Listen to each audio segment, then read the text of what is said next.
If we can change your situation, let us change our perspective. Welcome to Same But Better podcast with Demi and Louise. The other day, ma'ams, ayun, I was listening to our episode about mutual understanding. Episode 23 yon, no? And wala lang, I was reminded of the importance of setting boundaries. Kasi yun talaga yung highlight natin last time, di ba? Na kung lahat na lang pwede kung lahat na lang wala ka standard, di ba? Lahat na lang pwede maging as a boyfriend to you. Eh, bakit ka pa, ano pang silbi ng magkaroon ka talaga ng official na boyfriend, di ba? So parang, nag-stuck sa akin yung boundaries na term. Pero mas curious ako bakit ka nagre-reminisce doon. Bakit? Hindi, joke lang. Sige, okay lang. Wag mo na sagutin. Okay. Pero yeah. Speechless. Naman, one of my favorite episode din yung mutual understanding na isang gigil din ako dyan eh. Pero, I remember yung point natin doon, no, boundaries are really, ang weird kasi parang siyang ironic when we say boundaries are there to give you freedom and protection. Yeah. Parang, di kaya. Parang pag may boundary, parang feeling mo you're caged and you're walled up, diba? Yeah. Pero I think, nag-emphasize din tayo doon na boundaries are not there to kill the joy. Diba? Kasi yun yung inisip ng iba, boring kapag pag may boundaries tayong siniset. Yeah. And, speaking of boundaries, parang lalo na ngayong pandemic, lalo na ngayon alert level 2, di ba?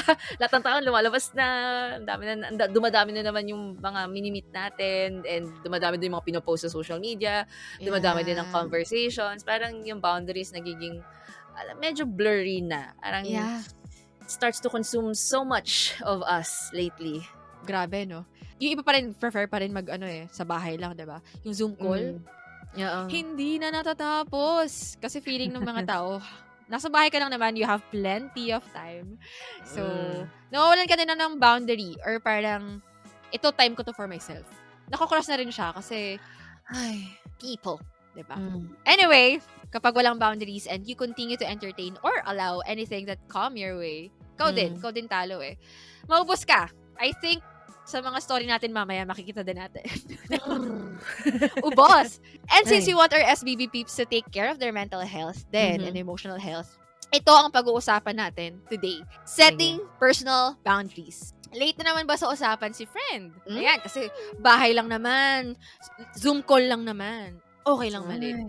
Pwede ba yon? Or baka nabigla ka sa hug ni boss kasi nagbabalik na tayo sa level 1, level 2, diba? Or, may nag-comment ba ulit sa weight mo? Parang ayun ba? Parang, holidays is here and reunions are back. So, teka lang, sandali!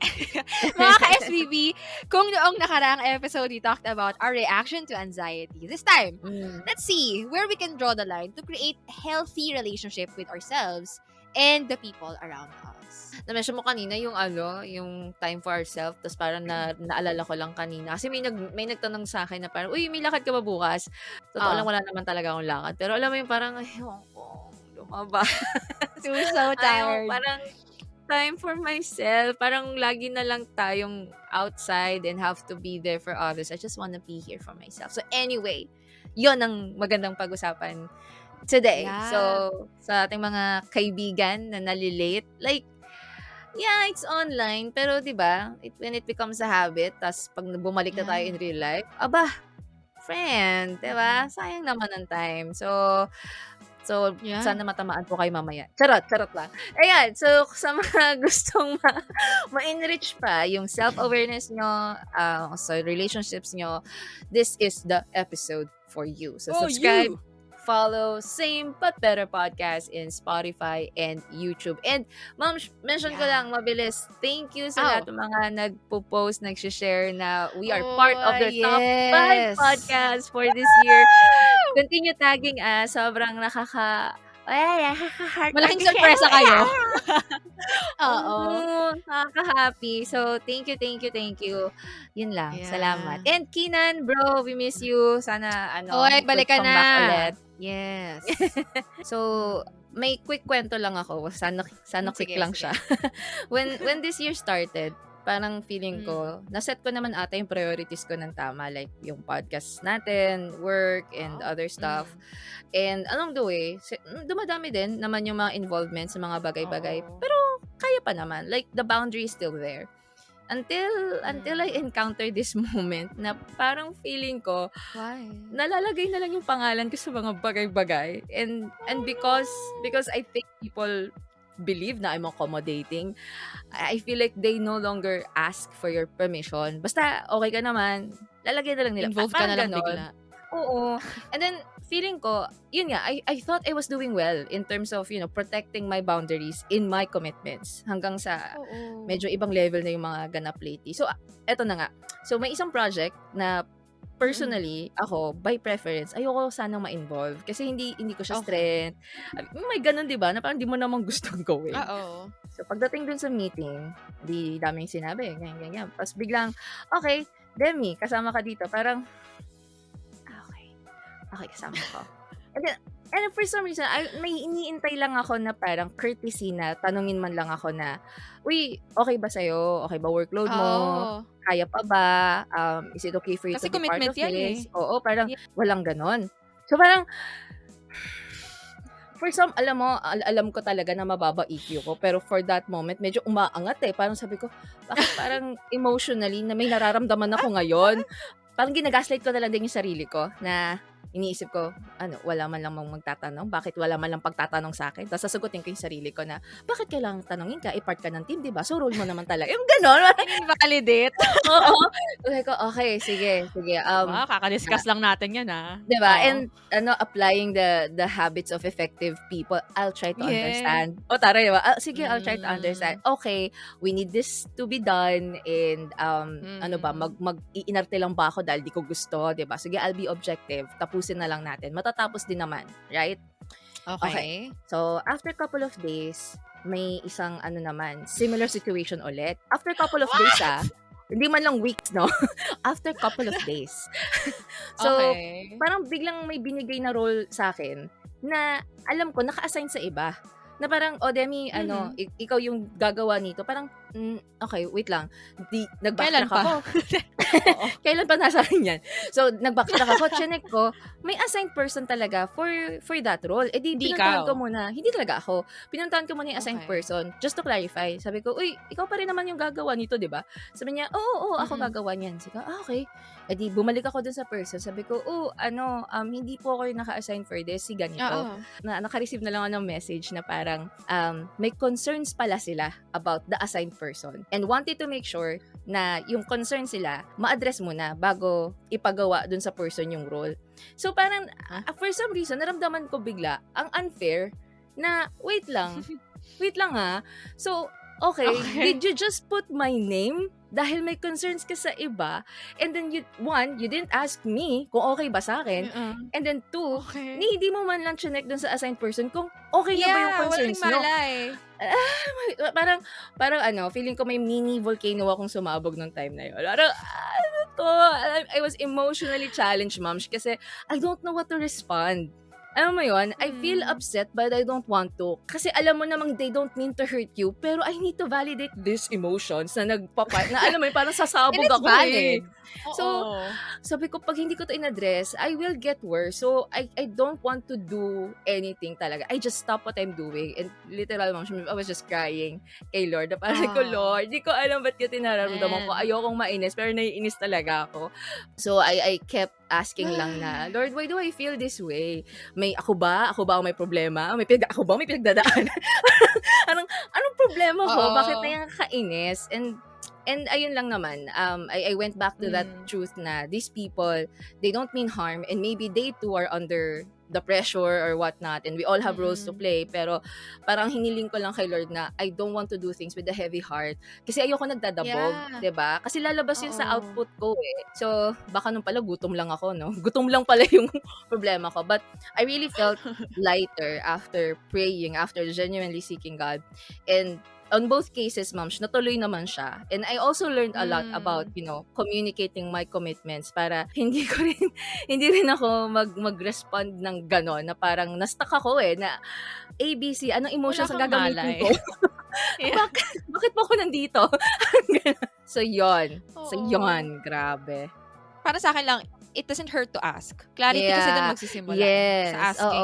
So, especially if it's a commitment, you're asking for the time and attention of the person.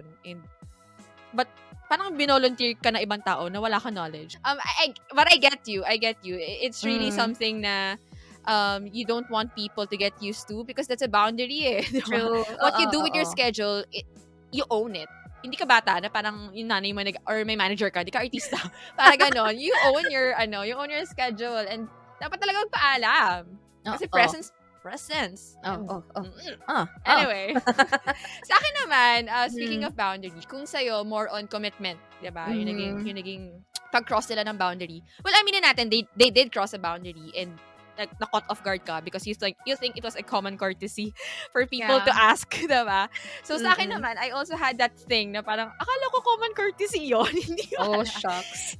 I realized I need to set a boundary in terms of time nitong pandemic. Kasi, pre-pandemic, it was okay. People will really want to set time with you kasi you'll have to go there physically. Diba? Yeah. Pag mag-imbita ako ng tao sa labas, or coffee, catch up, ganyan, I will give them time allowance for travel. Sabihin natin na late sila for how many minutes, like 10 to 15 minutes, knowing na medyo malayo pinanggalingan nila, na traffic sila. That's bearable for me.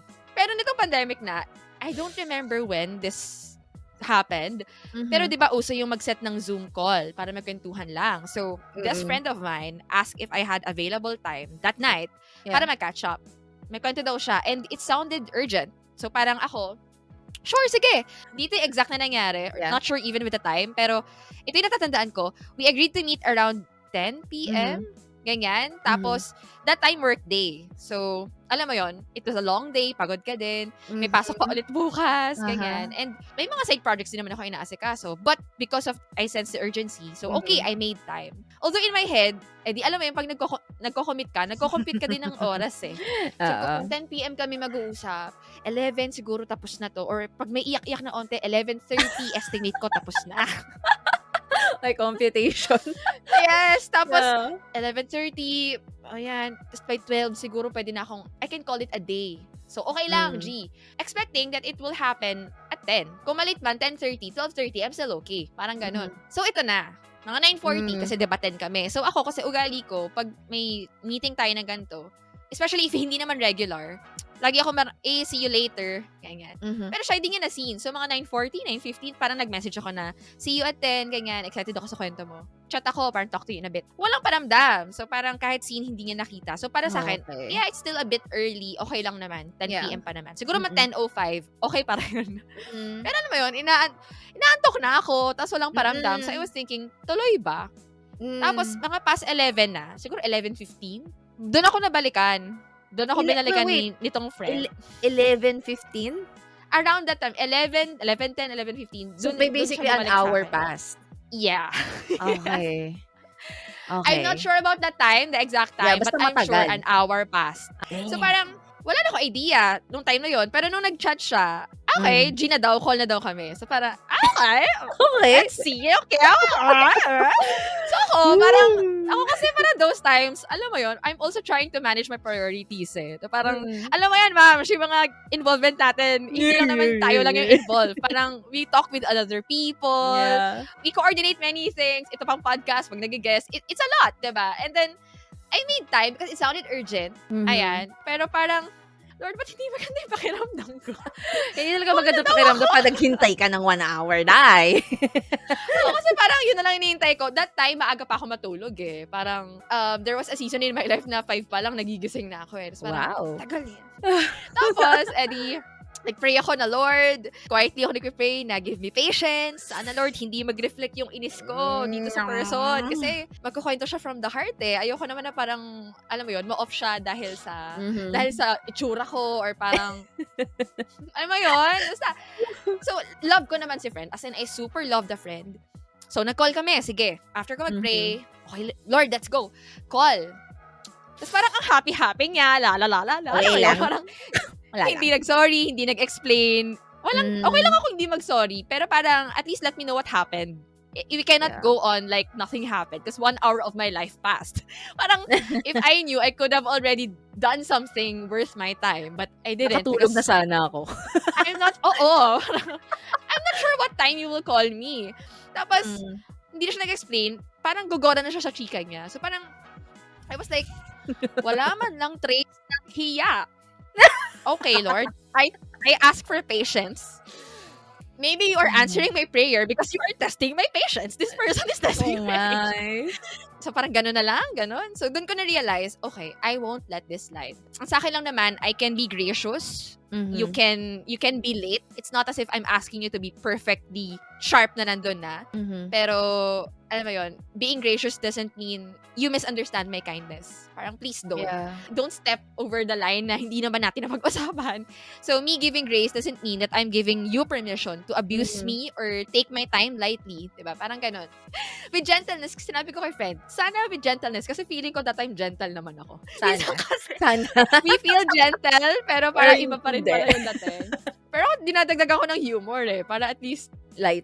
Anyway, sabi ko, non-verbatim. Sabi ko, uy, teka lang muna. Akala ko 10 PM tayo. Ano nangyari sa'yo? Parang, di ka man lang nag-chat or anything. Nag-aantay ako ng isang oras. Parang sinabi ko yun. Again, non-verbatim. Yeah. Tapos nagsabi naman siya ng reason. Tapos ako, parang, I don't think it's an emergency. Wala naman siyang sinend na family or friend na hospital. So parang, okay lang naman. Parang sa akin lang naman, it doesn't matter what your reason is. The thing is, you could have told me. I'm just one text away, one chat away. Parang ganun. Parang, sabi ko na lang, okay, next time mag-heads up ka. Kasi I would understand naman. And, ayun lang din. Para lang din excellent tayo in our commitment sa time. Pero kasi pag ganun, minsan na-misinterpret nila na, ano ba to, walang grace? Parang, yaan mo na lang. Grace pa naman yung pangalan ko talaga. Part niya talaga eh. Alam mo yun, nagets ko doon yung part ko sabi mo, akala mo common courtesy. Akala ko kasi common courtesy na pag sinabi mong, sige, makikita talaga tayo. Akala ko ganun din kayo. Akala ko magtatanong kayo. Akala ko may value yung words. Ay, nako. Anyway, so akala ko din common courtesy. But in some people, it's something that you have to emphasize pa. They know it, but they don't take it seriously. Because sometimes they take the friendship super comfortable na, ganyan. So, sometimes you have to tell them that, it's not okay, ganyan. Kasi they won't realize na they're already crossing a line in the first place. Pareho kami nag-agree na we will draw. Alam mo yun? After nung call, mga 2 AM na ata yung call. Sakla? Ang pangarap kong 12 midnight. Naging 2 AM. So, buti na lang din flexi time dahil kaya naman. Pero what if not, diba? What if I was not flexi time? So, hindi siya talaga okay. Ayun. So, pangalawa, buti na lang din. Siguro, grace na lang din ni Lord sa akin at sa amin na hindi naman din ganun ka-hectic yung work ko as I remembered it. Thank you, Lord, sa grace talaga. Kasi, hindi talaga siya something that I would just, okay lang, good friend ako. Kasi parang, if you don't cross the line, people will continue to do that to you. Diba? So, then, doon ko na consider. Setting a personal boundary will help us protect ourselves talaga. Sabi, no? And these are just like 2 stories sa atin. Like, imagine yung ibang tao probably not even realizing the importance or baka nga wala nga silang siniset na boundary and they're wondering bakit sila spent, bakit sila pagod. Alam mo yun, lagi silang nahihila kung saan. Mga kaladkarin, ganyan. Kung saan sila nahihila. Pero I think this also shows the importance din ng boundaries kasi mas napoprotect not just your time but also your mental health and emotional health, diba? Emotional health, moms, parang hirap na hirap tayo. Parang ano yun nangyayari and it affects your entire time na with the person, how you respond, how you act. So, anyway, these things na pag-uusapan natin on this episode, we are reflecting from our understanding, our opinion, our experiences. So, to our listeners, we are not an expert at any level. So, listen in and just, listen with caution lang, diba? So, we hope na makatulong sa inyo din. So, define muna natin yung personal boundaries. Kasi favorite natin yan eh. Kasi mas magandang clear, diba? Pag mag-start tayo. So, sa therapistaid.com, personal boundaries are the limits and rules na siniset natin sa sarili natin within relationships. So, what we're hoping is healthy na boundary so that you can say no to others when you want to, but at the same time, comfortable tayo maging intimate with the people na may close relationship tayo. So, hindi naman yung extreme na parang, alam mo yun, ang lala na ng boundaries mo, hindi ka na makausap. Yun na may struggle wala na kinausap. Tapos yung mga tao around you, di na alam paano ka i-approach kasi nga, ano nga ulit yung boundaries nito? Baka hindi na ako sure kung paano ba maging friend sa person na to. So yun naman yung ano natin. Caution, yes. Ayan. Yung iba kasi super, alam mo yun, guarded na to the point na may boundaries nga. Wala nang marunong makipag-socialize sa'yo. Ayan. So, iba yung pagiging aloof, ha? Iba yung pagiging aloof and isolated sa setting healthy boundaries. Anyway, since establish natin yung meaning ng healthy personal boundaries, ano nga ba yung mga yun? So, from the same website na na-quote ni Demi, here are 6 of the most common types of boundaries. Sasabihin ko yung 3. First is physical boundary. So, physical boundaries refer to a physical contact with someone or with a person. So, yung boundaries, yung physical boundaries ko with someone na prof ko, iba sa physical boundaries ko with my mom. So, gets. Parang yung mom ko, I can hug, I can sit close to her kahit na naaamoy nga yung buhok ko. But if I do that to a professor or to my superior, parang something is wrong. Diba? So, that's pag nagsaset tayo ng boundaries, that's consider yung context ng relationship, especially personal ba yan, or professional ba yan, or stranger ba yan, gano'n mo siya katagal na kilala, those things. Para lang din hindi natin ma-mix up, diba? Pwede rin, if not contact, like physical contact, your personal space. For example, sino-sino ba yung mga pwedeng pumunta sa room mo? You will set a boundary with a person na bisita sa bahay, you will not let them. Kasi first time nila eh. Pero kung asawa mo yan, pwede. Kung asawa mo yan, or kung kapatid mo yan na trusted mo naman, then alam mo na, pwede, diba? Hindi ka ganun ka-guards up. So, what do we do, or how can we ask for physical boundary? We can tell them na, for example, medyo malapit sila, tapos especially social distancing tayo ngayon, diba? Can tell them, can you please step back a little bit? Gusto ko sana mag-comply sa social distancing rule. So, something like that would help. Yeah. Ayun. And, so, kung clingy ka, baka mas open yung physical boundaries mo. Kasi nasa personality rin yan ng tao eh. Again, boundaries depend on you, how you relate with people around you. Yeah. So, hindi ako clingy. So, parang, ba't mo kayo nakuhakan sa braso? Kakilala lang natin! Ayun. So, personal naman. Like, I want to maintain that intimate friendship with the person. So, parang, adjustment din sa akin yun. Hindi yung lagi nilang, no, wala na lang. So, hindi ka na mahawakan, moms. makakasanayan naman. Other boundary is sexual boundary. So, ito yung pinakaalam natin, actually, diba? Sexual boundaries is we respect limitations and desires between love partners. Or, what else? Sa work, diba? We define that very clearly. Si HR, alam ngayon, nasa book yun, diba? Unwanted sexual touch, pressure into engaging to an act na involving sex, diba?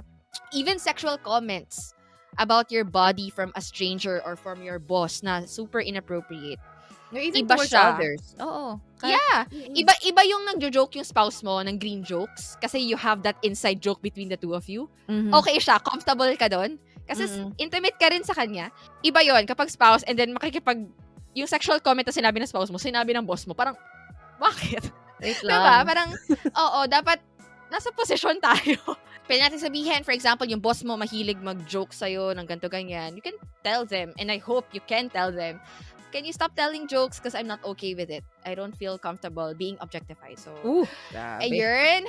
So, sa HR, kung di mo kayang sabihin yung harap-harapan sa boss mo. I know it's easier said than done, but these are boundaries we really have to set eh. And, or if not, people will just think it's okay na nag-green joke sila sa'yo or hinahawakan nila yung hip mo. So, you can set boundaries, diba? What else? Emotional boundaries. You create emotional safety by respecting each other's feelings. So, kailan siya nabaviolate? Nabaviolate siya when the other person you're having an emotional relationship with belittles, criticizes, invalidates, or exposes your personal story or deepest thoughts. May mga ganyan na parang magugulat ka na lang yung story mo na share mo lang sa isang tao, parang narinig mo na sa ibang tao, na parang my vulnerability was only for the person at that time as I felt it, not for everyone to open it up as if my vulnerability pwedeng yung bisitahin anytime. So, ayun. So, careful lang din tayo not to expose people or easily judge them. Mag-advise ka agad na mag-advise. Parang, this is the boundary that tinatanong ko minsan, parang, okay lang ba mag-advise ako or do you want na makinig lang ako? Kasi it helps them then na parang, pag nag-open up sila, hindi sila bugbog sa advice. Yeah. Part siya na emotional boundary. And, what can you say kapag ayaw mo na ng mga ganong people or mga ganong pag-step ng boundaries mo, you could say, I feel embarrassed when you correct me in front of my colleagues. Can you speak to me in private next time? Kasi nakaka-shame din yung kapag pinapahiya ka in correction sa harap ng mga friends mo, 'di ba? So parang you can set that boundary na parang I'm not okay with that. I felt humiliated. You can talk to me like that, pero next time in a private setting, I'd be open to listen to your constructive criticism or whatnot.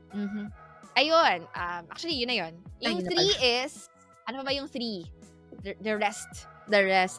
Well, before I go there, parang naano lang ako doon sa emotional boundaries. Kasi di ba parang when people are opening up, you're also helping them define kung ano tong ino-open up nila. Yun, tulad nung sinabi mo na, should I give you advice on this or should I just listen?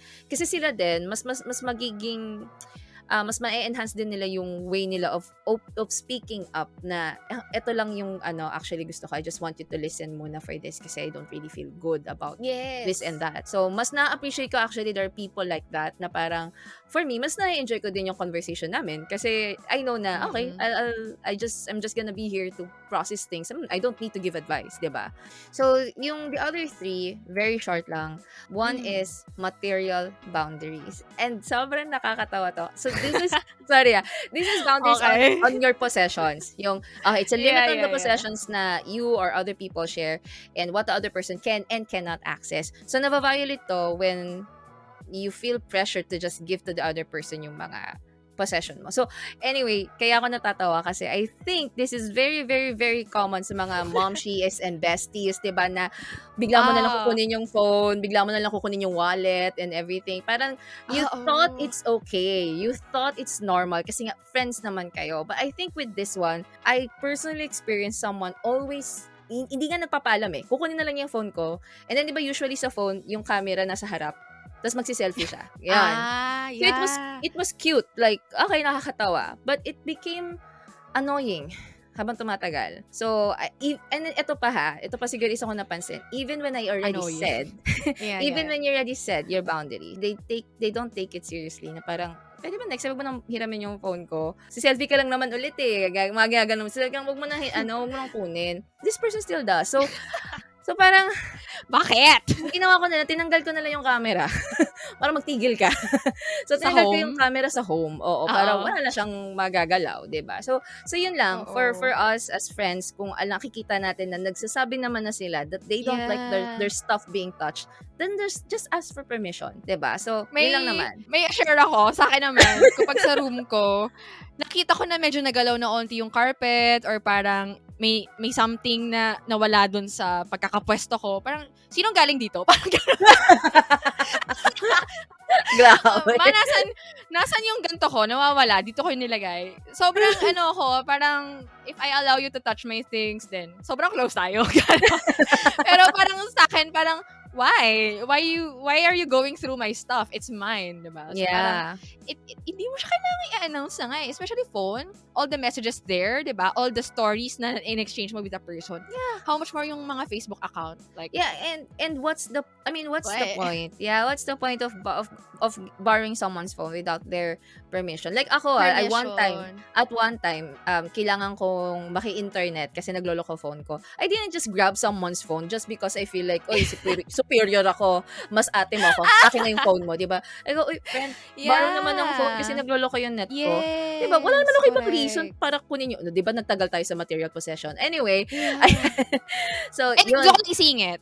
Isa pa, last na. Go. For example, nakiram ka ng phone, ang ipinaalam mo, may isasend ka lang na message. Don't go outside Messenger looking at stuff na hindi mo naman dapat nilolook. Like galleries or messages. Like, yun lang yung pinaalam mo. That's the boundary you set. Go there. That is true. Diba? That is so true. You can go ahead now. Wala na ako ilagay. Okay, friends, SBB peeps, okay? Alam kong close kayo with your friends, but ask permission. Alright, that's not yours. Next, I don't think I need to explain it. Time boundaries. Balikan nyo na lang yung kwento ni Louise. Hindi ko na kailangang paliwanag 'to. Pero hindi, that's Yeah. really respecting how the person wants to use their time, 'di ba? So, naba-violate natin 'yan kapag, nagde-demand tayo ng time from other people. Again, without their consent or without even telling Yeah. them in advance na, "Uy, Parang applicable din sa'yo yung time kanina. ay, oo nga, eh." Mga 3 hours pala kita kailangan for this chika, 'di ba? So, puwedeng magpuyat ka for me, 'di ba? Parang Yeah. yun lang naman. So, again, 'di ba? Yeah. Let's recalibrate and maybe this is something we can Yeah. set right for 2022 in being, Yes. better with our Kahit online, it boundaries. doesn't mean you're free 24/7 eh. Yes, Diba? totoo. And lastly, I think this is one of my most favorite from the list of boundaries. This is the intellectual boundaries. So, ito yung Ay. respect natin ito sa ideas, opinions ng ibang tao. Yan. And also, Yes. awareness to kung parang awareness to kung tama pa ba tong topic na to na pag-usapan at this time, Yes. at this place, Topic, with these yeah. people. Yes. Parang mamaya nasa isang party kayo, pinag-uusapan nyo, divisive na discussions, nag-away-away na kayo, yung gano'n, parang, okay. So, ito, na-violate to kapag yung mga thoughts or ideas, kahit nga curiosity lang nasa-shutdown agad, or Yeah. shinutdown ka kaagad, dinismiss ka, worse, binilittle ka, like minamaliit yung mga naiisip mo. Sino yan? Di ba? Baka nga mamaya it's happening to you and you just don't know. Di ba? Kasi wala kang Yeah. na-set na boundary for that. And usually, Mm-mm. when we disagree with others, di ba? They start to say things na biglang outside of topic na. Pansin mo yun? Kapag Yeah. kunyari, lalo na ngayon, sa mga usapang politika pa lang, Politics grabe pa. na eh. Kung saan-saan Comment na section ka lang sumasang di ba? So, that's where you can draw that line na, wait, I know we disagree on certain things, but Yeah. I won't tolerate you, belittling me Belittling. or even including my family line. Di ba? Mga nandadamay sila. Oo. Parang, Ay nako. grabe. So, maybe recommend to speak at another time instead, 'di ba? Kung talagang G siya sa pinaglalaban nila, let them have a conversation somewhere else na mas appropriate. So, tulad nung mga family dinner and lunch.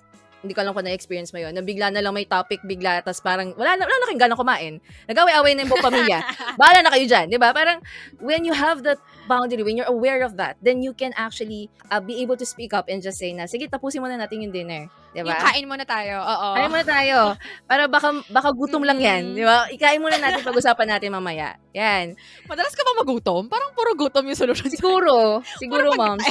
Anyway, go. Ano yun, moms? Ay, nako. Actually, lately, itong kausap ko, parang sinabi niya, may isa kong kakilala na ito yung nangyayari. So, parang ako hindi ako emotionally okay that time. Sabi ko, can we not talk about this? Because I can't handle the topic right now. Yeah. Tapos minsan in-appreciate ko yung gustong mag-call. Mm-hmm. Yan. So, yung busy ka. Sabi ko, hindi. Pwede tayo mag-call. Ay, nagpapaalam pa. Alam mo yun? Pwede tayo mag-call. In terms of time, diba? Pwede tayo mag-call. Pwede naman. Sige, 1 hour, ganyan. What else? Yung mga ganun, parang nakikiramdam muna before jumping into that call or into the topic because they know that ikaw din, meron ka ring mga iniisip or boundaries that you have to set for yourself. So, topic sa pagkainan, instead of maliban sa politics, wait, tumataba ka iha. So, parang, yon or parang mga sensitive topics na parang hindi ka comfortable pag-usapan. Parang, we can say, can we not talk about my weight? One time, parang nasabi ko sa tita ko na parang, alam ko kasi iniiwasan nila na yung, sa mga gathering last year, parang yung pagiging single. Tapos, walang nakaasar sa akin, pero parang sabi ko, buti na lang, alam yung hindi natin dapat pag-usapan yun ngayon. Buti na lang po natuto na kayo. My relatives, they're learning. Siguro one last match, I think very very recent lang dito kasi earlier din sa work, I feel bombarded with so many stuff on my mind and there's a certain situation na yung thoughts ko ba, I can't be there right now. Kumbaga, hindi ko kayang tuunan to ng pansin. And then to that person na kausap ko, sabi ko, friend, okay lang ba, let's revisit this next week so that mas fresher lang yung thoughts ko. Medyo, I just have so much on my plate right now. But I really want to give you time. So, okay lang ba next week, balikan natin. And then she was okay with it. So, parang, mas naramdaman ko lang din na, mas makakapag-prepare ako for that discussion kaysa sa pilitin ko ngayon and then kung ano-ano lang masabi ko, diba? Nagkainitan kayo. Oo, so, lang. Yun lang po ang ating mga hanash. Yeah. Ayun. So, ang ganda rin kasi na ikaw mismo, alam mo sa sarili mo Mm. what you can allow and what you won't allow. Yeah. Kasi, hindi mo rin mabigay yung best mo if you just go with the flow eh. So, True. ayan. Grabe naman. Fairness. Ako mismo, ang dami ko ngayong iniisip na instances na parang, dapat pala nag-set ako ng boundaries. Or parang, dapat pala chinek ko muna yung boundaries niya kung okay lang. Kasi baka I'm crossing the line. So, yeah, there are many instances where personal boundaries can be applied. Hindi lang po sa mutual understanding or sa romantic relationships, diba? Boundaries are there to help us. Diba? It is a great way to teach people how you want to be treated. Kasi kapag nasanay sila na okay lang naman yun sa kanya, di naman nagrereklamo yun. Then you will see that people will continue to just step on your boundaries and, you know, just not take you, not consider you, diba? Ay, nako. Well, when you know what to prioritize and preserve, you will know the things na dapat tanggihan or pwedeng ipagpaliban muna. Yun lang naman eh. Minsan naman, gagawin mo naman din para ipagpapaliban mo lang. And there's nothing wrong with that. Especially if hindi naman life and death situation. So, ayan, kung may mag-chat sa akin ngayon, if hindi naman siya life and death situation, hindi ko muna siya sasagutin. Kasi yung boundary ko ngayon, it's my time is set for this talking with you guys and with Demi, diba?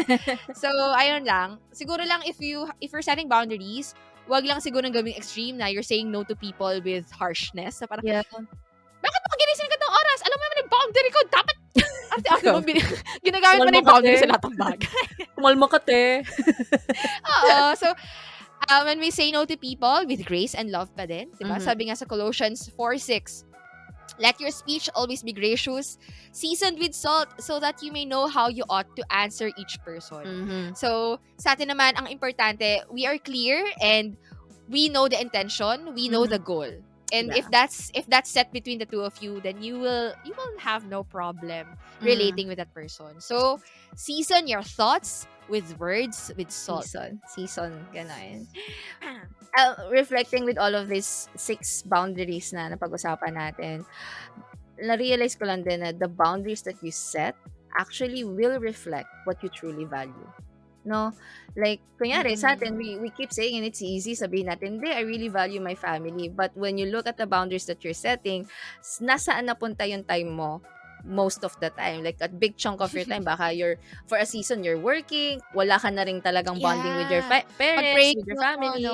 Diba? So, parang, ang galing lang, diba, na if you really value your family, you want to protect that time, and so you will set that boundary. So, protect. Wala lang, parang, our actions will speak in terms of these boundaries, and it will really reveal yung ano talaga nagmamatter sa'yo. Parang kay Momsh, kayo Momsh, obviously you value your time and yung time ng ibang tao, and for me, I put high value on my commitments, kaya parang tayo talagang na upset tayo ng very light. Big deal siya. Diba? So, alam mo yung isang encouraging about this is that Jesus actually also set boundaries when he was here in human form.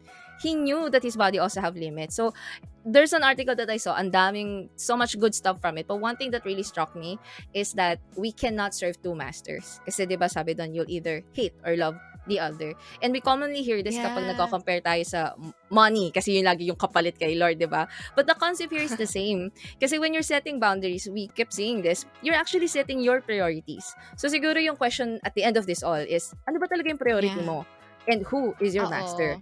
Is it your emotions? Your Who career? are you serving? Yeah. Is it your relationship? So, yun lang. From there, makikita mo rin where your boundaries are, or baka wala pala talaga in the first place. So, hopefully, that helps all of us in redefining our boundaries for a better and healthier way of living. Yeah. Hindi lang siya dyan para mag-inarte ka. Diba? Kailangan may pinoprotect ka na goal or may pinoprotect ka na mission. So, ano yung mission? Ano yung pinapagawa sa'yo ni God being our master, diba? Ano yung pinapagawa niya sa'yo so that you can be fruitful and you know all other things are either distractions or hindi pa priority, diba? So, yeah. We'll just pull you down. Boundaries. Go to the vision. Boundaries. Focus sa goal. Focus sa goal. Focus sa goal. Anyway. Focus sa goal, Louise, Demi. Yes, diba? That's when you know your goal, when Jesus is your goal and his heart is your heart, then you know what to say no to. So, that's it for this time. We hope na kasi tayo sabog-sabog yung thoughts natin eh. Kasi baka kailangan din natin ng boundaries talaga, diba? So, catch us again next Monday here at Save It Better Podcast. That's it. Bye.